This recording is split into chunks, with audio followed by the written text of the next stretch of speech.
I'm Kimberly Jensen. Thank you for watching. I'm so excited. This is Nirav Bhakta. He's been working with me for many years. I love him. He's like a creative son to me. He just got the HBO Visionaries. He's a finalist, and his project is going to be screened and streaming on HBO.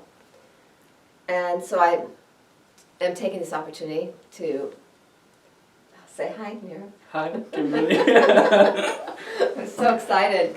Yeah. So how does it feel? Tell me what's going on. It feels crazy that I'm here doing a Q&A thing with you. My name is Nirav Bhakta, and I've studied with Kimberly for the past 5 to 6 years. Yeah, about 6 years. And first of all, I just want to say thank you for creating a foundation and platform for all of us to come and really just explore our own voices. You've never put a limitation on me. You've always pushed me to find myself in extremes and do things beyond my comfort zone. I came to you, the first day I came to Kimberly's class, I sat in that chair, and then I purposely did not sign in, and I did not raise my hand to go whatsoever. So at the end of class, you were like, did everyone go up? And I was like, yep, everyone. And then she totally called me out for it. She was like, get your ass up and do it and get up and be wrong. So, yeah, thank you for creating that space for us. Because I feel like a lot of us, we don't just come here to be actors, we come here to be artists. And you've really instilled a really great thought process in all of us to tell stories.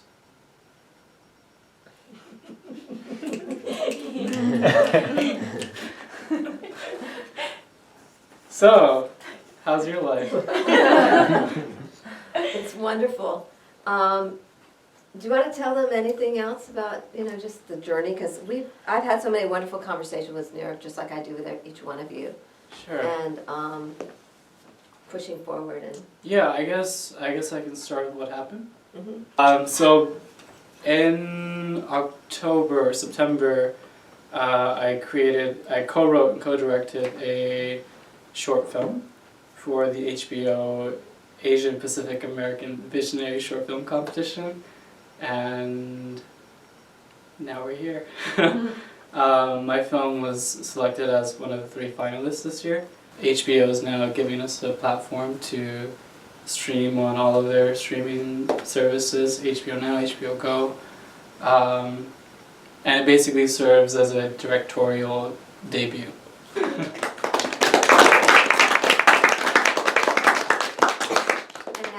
Management and a lot of agents are reaching out to him. Yeah.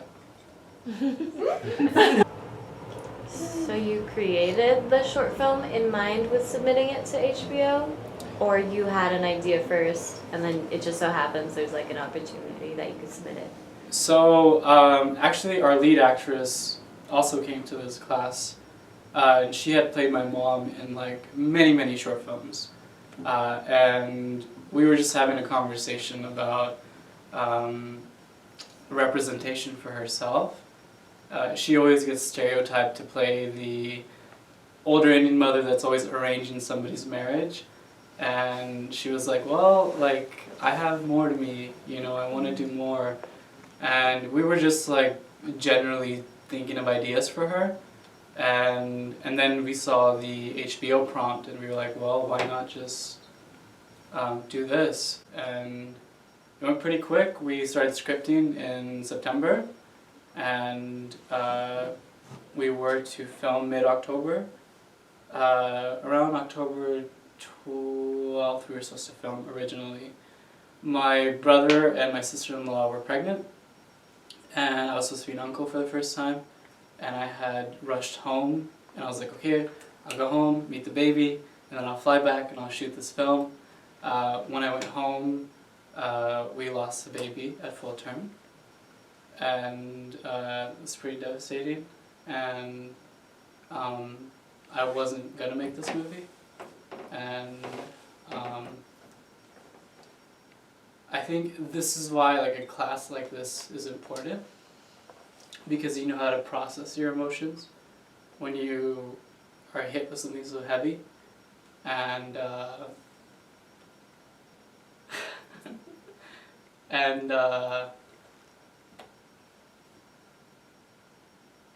you learn that art is really a vessel to just express yourself, and I think that's the most important thing to do when you're hit with something like that. And so we continued on, and honestly I've built the stamina from this room to mentally continue, and like you can't learn that anywhere else, you learn that through experience. The most important thing for me was that the networks need to hear our stories. You know, I can't expect somebody to write a juicy part for me that I connect to if they have no idea what my life is like. So I figured as an actor, when you go through all these diversity showcases or whatever, or even getting in an audition room, you just want to get in front of people.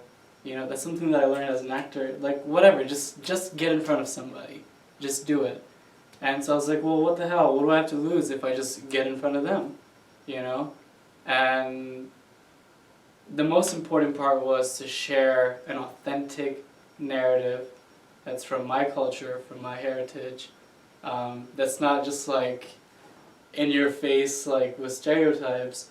And that was the intention, just to share our narrative. We didn't want an award, we didn't want to win or anything, we just wanted to share our stories so we can help, you know, expand their minds and shift their perspectives.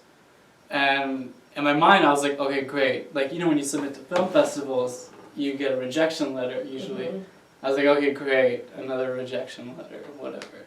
So I called the lady, this is a third-party person with HBO, and I was like, hi, I got some paperwork from you, like, what is this for?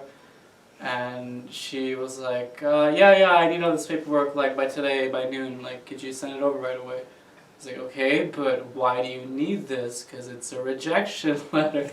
And she was like, oh no, do you remember this, like, short film competition you entered? Oh yeah, you're a finalist. And then I just said a bunch of F words. Yeah, and even then I didn't believe her. I was like, are you really sure? Like, is this? I hung up with her and I called my co-director and I still wasn't sure. And a week later, the VP of Business Affairs got on a phone call with us and offered us licensing and distribution. Wow. Wow. Wow.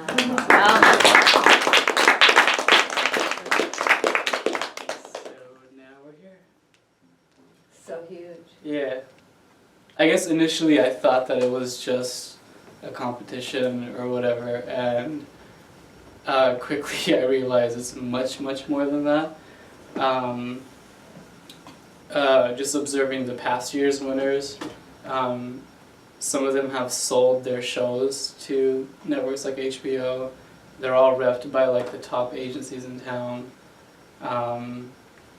Like they're all doing really great things, and it's really a platform to, I don't know, just share our voices. And what I'm learning is like, you gotta really drop the bullshit. Like any casting room you go into or whatever, it really, like, you just have to be authentic, you have to be yourself. All of us have our own stories to tell, and just staying rooted in that is what will propel you to whatever success is yours. I've learned many lessons throughout this whole thing. I feel like I'm the only one talking. That's any questions. Okay. You've done the drill. You know what this is. Yeah, it's literally been like a soft introduction into what a career in Hollywood is really like. literally, like, I was in Texas for 4 or 5 months after the whole situation. And as soon as I got back to LA, it was like, boom, boom, boom, boom, boom, boom, boom. I was like, whoa, okay.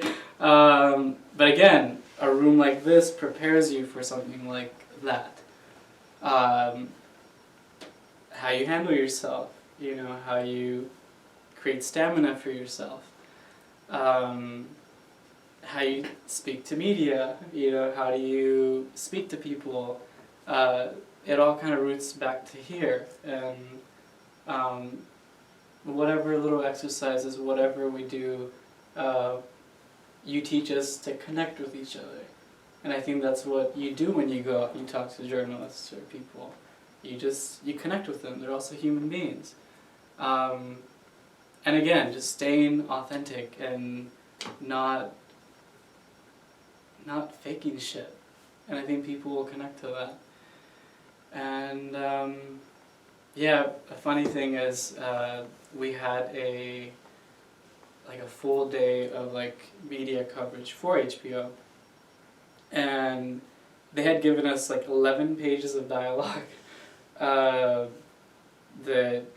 like a day before or 2 days before, and everyone else was freaking out, and I was like, well, okay, 11 pages, let's do it. And that's because of this room, because you're like, get your ass off book, you know, when you hand us a cold read and we have 10 minutes outside, like that kind of like mental preparation to get off the book helps you when you're in a situation like that. I mean, even if I was an actor and I was on set and somebody handed me 10 pages, it's like, okay, 10 pages, bring it on, let's do it, you know? They gave me 15 pages to memorize, or 11 pages to memorize. I was off book. I showed up. I was like, hey. And the execs was like, oh, okay, we also have a teleprompter. I was like, teleprompter?